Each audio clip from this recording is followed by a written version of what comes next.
Elon ভাইও মোটামুটি satisfied, বললো যে এক্ষুনি অফিসে আসেন, 2টা বাজে 4টার সময় অফিসে আসেন। 4টার সময় অফিসে গেলাম, উনি বললো যে আমরা 2-1 দিনের মধ্যেই শ্যুট করবো, আপনি সিলেক্ট, আপনি চেহারার একটু যত্ন নেন। তা আমি 2 দিনে আর চেহারার কি যত্ন নিব, নর্মাল যে মেকআপ হয় আর ড্রেস আপটা একটু ভালো করি, বা চরিত্রে যে ড্রেসগুলো লাগবে সেগুলো আমি অ্যারেঞ্জ করে আমি নামতেছি। তো অনেকদিন পরে নামলাম, জড়তা ছিল, নিজের কাজ নিজে দেখেই বেশ আপসেট। তারপর 100-র মধ্যে 50 পেলাম, মানে কাজটা পার পেয়ে গেলাম। আচ্ছা, তারপরে ওনার নাটকে বিভিন্ন চরিত্রে কাজ করি, ওনার সাথে একটা এক্সিলেন্ট একটা কাজ করেছি। কাজটা হলো কাটা। এটা হলো ইন্ডিয়ান একটা রাইটারের গল্প, রাইটারটার নাম মনে নেই, সরি। কাটা নাটকটার নাম। এটা একটা ভিন্ন ধর্মী নাটক। এই নাটকে মুখ্য চরিত্রে অভিনয় করছে হলো আমাদের আনন্দ খালেদ ভাই। আচ্ছা, চমৎকার একজন মানুষ। রেজমিন সেতু ছিল, আমি ছিলাম, আঁকি ছিল। তো নাটকটার ভিউ নাই, কিন্তু ভিউ 10,000। জি, কিন্তু নাটক বোদ্ধারা এত রিভিউ করছে নাটকটাকে নিয়ে, বিভিন্ন সামাজিক যোগাযোগ মাধ্যমে রিভিউ করলো, বিভিন্ন জার্নালিস্টরা পেপারে লেখালেখি করলো।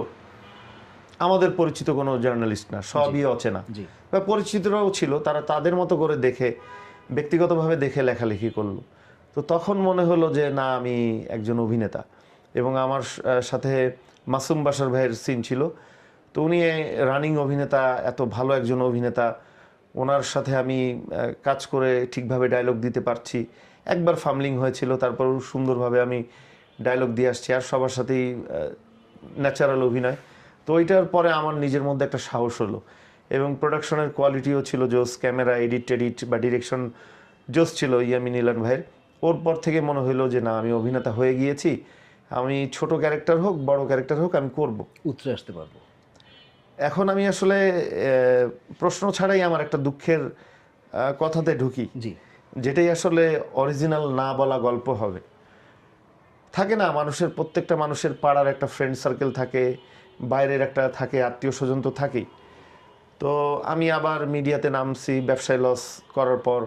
তো এখন কিছু আত্মীয় স্বজন, সবাই না, সীমিত কিছু আত্মীয় স্বজন, সীমিত কিছু পাড়ার বন্ধুবান্ধব বা বাইরের বন্ধুবান্ধব এবার হাসাহাসি শুরু করলো যে আবার মিডিয়াতে নামছে, কিছুই হবে না। এর মধ্যে আমার কাটা নাটকটা বের হয়ে গেছে। তো আর যেহেতু আমি একটু লম্বা, মিক্সড ব্রাইট, আমার মডেলিং থেকে আসা, ফিগারটা মডেলিং টাইপেরই, মানে আমাকে আসলে চাকরের চরিত্র দিলে মানায় না। জি। অনেকে চশমা পরা দেখে আমাকে ভদ্র চরিত্র